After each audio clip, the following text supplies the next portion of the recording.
There's something that has not come up in the discussion of the agreement with Iran, the consequences of that decision on the African continent.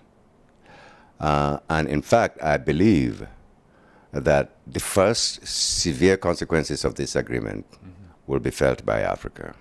Why? Why?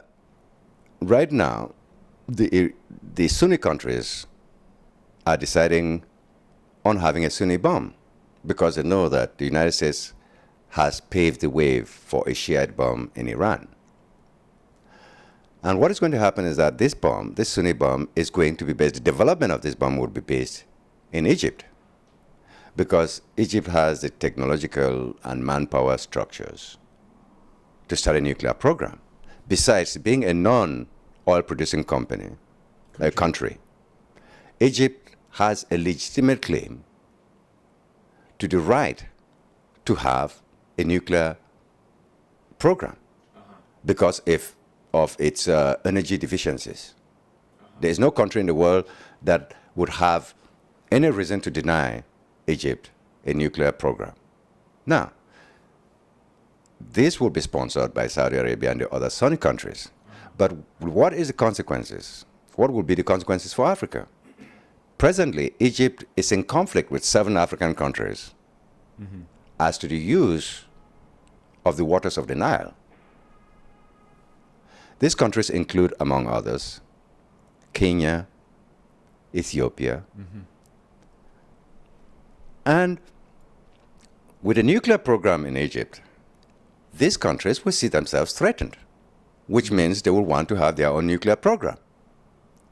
Now, do they need a program, or can they just be interested in acquiring nuclear weapons? Program or weapons to defend themselves, to be able to be in a situation where they will not be bullied by Egypt.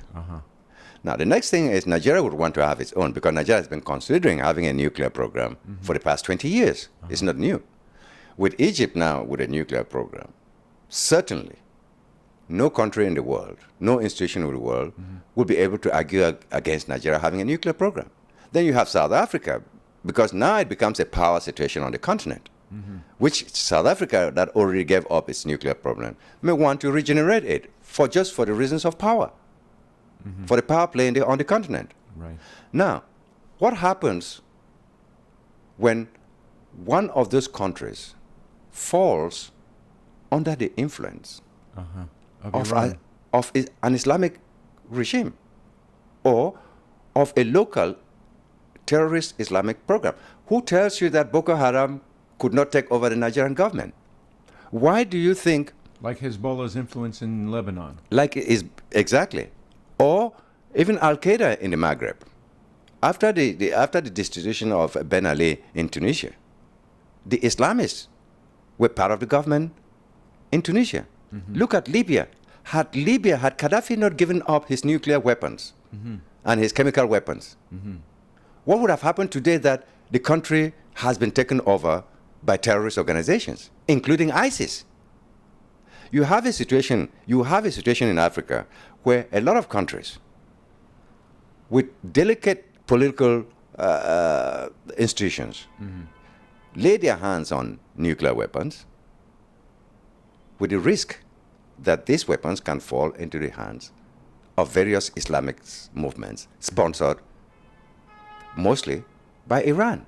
They don't have to be on missiles. They don't have to be on missiles. As I said, they just have to be fusionable materials that, can be explored in subways, on buses, in cities, near water production facilities. Shopping malls. And you will have a situation where the whole world will be at the mercy of some little dictator or some terrorist group that doesn't have any value for life. Because, in fact, these Islamist groups don't have any value for terrestrial life. For what? For terrestrial life. Because of the aspirations of 72 virgins in paradise.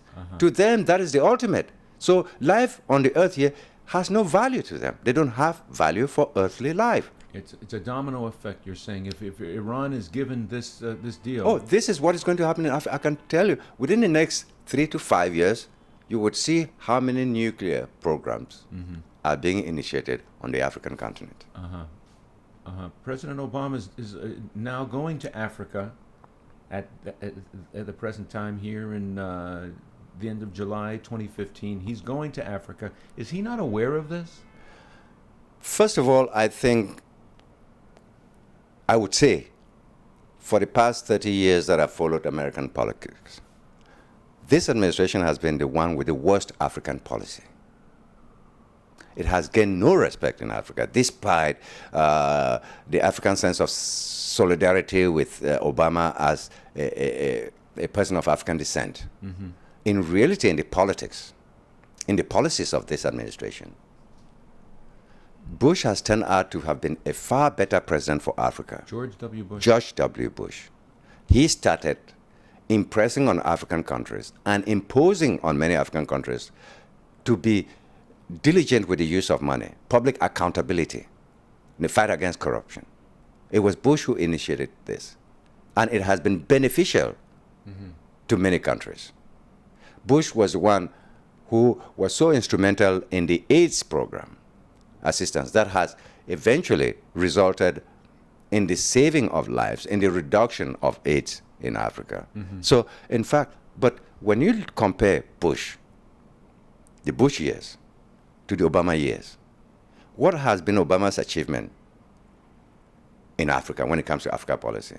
He destabilized Libya. By destabilizing Libya, he gave weapons. He put weapons into the arms of Al-Qaeda in the Maghreb that destabilized Mali, that almost overthrew the government of Mali.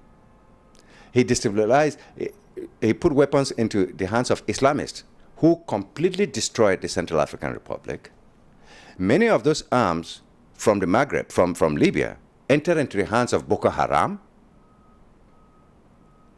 That is a consequence of Obama's policy, African policies. At least 8 African countries are being destabilized today as a result of Obama's Africa policy. Do the African people share this resentment of Obama's policies? I get this from African diplomats, from African political leaders, that is why Africa has always been one of the least supporters of Obama's initiatives at the United Nations, especially during the time of Susan Rice. She was a disaster as ambassador to the United Nations because she was held in contempt by a majority of African leaders and African diplomats at the UN. First of all, because she played a negative role during the Clinton administration when it came to Rwanda. She was the one who facilitated the murder of over 800,000 people in Rwanda during the Rwanda War. But isn't she just a messenger, really, for the administration? These are not things that politicians... She's both a messenger and a conceptualist. What she is doing in this administration is the same thing she did in Rwanda. So you can't say she's just a messenger. She's part of the people who create the policy. She's part of the policies. Are you saying Samantha Power now in that role of UN ambassador? She has more respect because she has a history that is respected by African leaders. Susan Rice didn't.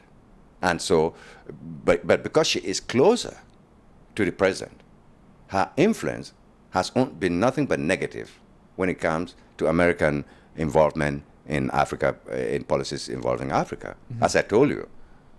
Just to get back to your original point, if the Iran proposal of John Kerry is not approved through the Congress, what effect would that have then on this nuclear proliferation in Africa you're discussing? I think that if Congress rejects this agreement, it would allow for sober heads to sit down and see how the problem can be better fixed. The fact is, as long as there's a shared, As long as there's an Iranian bomb, possibility for an Iranian bomb, we will have nuclear proliferation in Africa because the Sunnis will also want their own bomb. We have, you see, the administration has been clever in presenting